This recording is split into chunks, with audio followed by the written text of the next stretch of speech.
अस्सलामुअलैकुम दोस्तों, आज कबूतर के पंजे पर हम बात करेंगे मुकम्मल तफसील के साथ। पंजे का कलर, पंजे का साइज़, पंजों की शेप और सब कुछ जो पंजों से रिलेटेड है वो सब कुछ आपको इसी वीडियो के अंदर बताया जाएगा।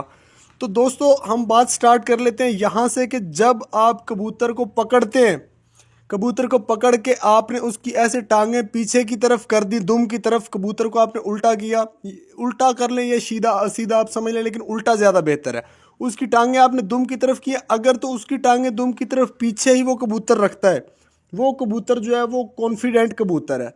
अगर वो अपने पंजे यानी कि पीछे आपने दुम की तरफ उसके पंजे किए, ऐसे जैसे उड़ रहा होता है ना कबूतर, तो उसने अपने पंजे और टांगें पीछे की होती हैं।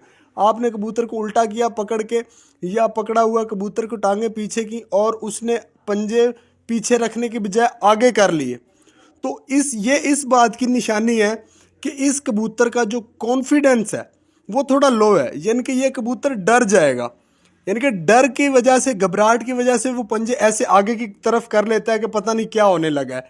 तो ये एक चीज़ है, इसको कबूतर को अच्छा नहीं समझा जाता जो ऐसे पंजे आगे की तरफ कर लेता है। जब आप उसे चेक करने लगते हैं तो वही कबूतर कॉन्फिडेंट होगा जिसने अपने पंजे पीछे, अगर आपने कर दिए तो पीछे ही रखेगा।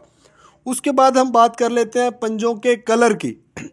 तो सबसे ज़्यादा पसंद किया जाने वाला जो कलर है ना, वो है जामनी कलर का पंजा।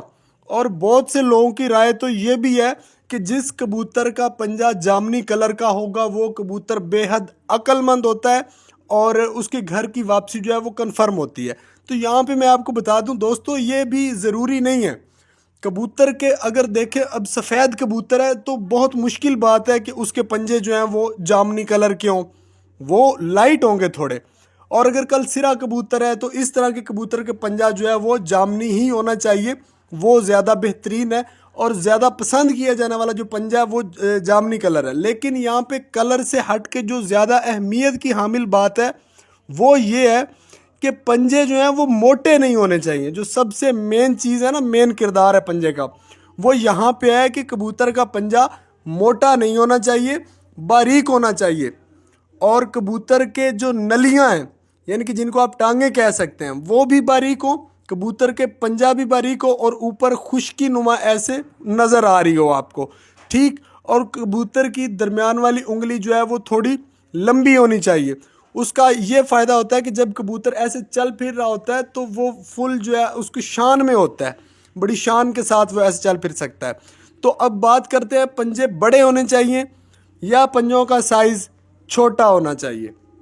तो दोस्तों कबूतर के पंजे के साइज़ का जो ताल्लुक है ना, वो कबूतर की परवाज़ के साथ या अकल के साथ नहीं है, ठीक है। ये एक खूबसूरती के लिए इसको समझा जाता है। और यानी कि दरमियाने साइज़ का पंजा अच्छा है, और बड़ा भी आप कह सकते हैं, बड़े साइज़ के जो नली होगी या पंजा होगा वो ज़्यादा पसंद किया जाएगा। लेकिन बहुत बड़ा पंजा भी जो है वो भी अच्छा नहीं होता।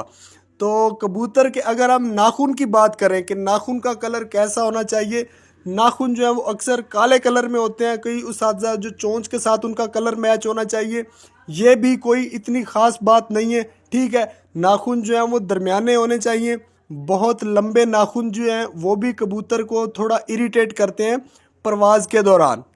तो मैं आपको ये बता दूं कि कबूतर के पंजों का कबूतर की अकल के साथ जो है वो कोई ख़ास ताल्लुक़ नहीं है, ठीक है। लेकिन नस्ल के साथ इनका जो है वो बहुत ताल्लुक़ होता है कबूतर के पंजे का।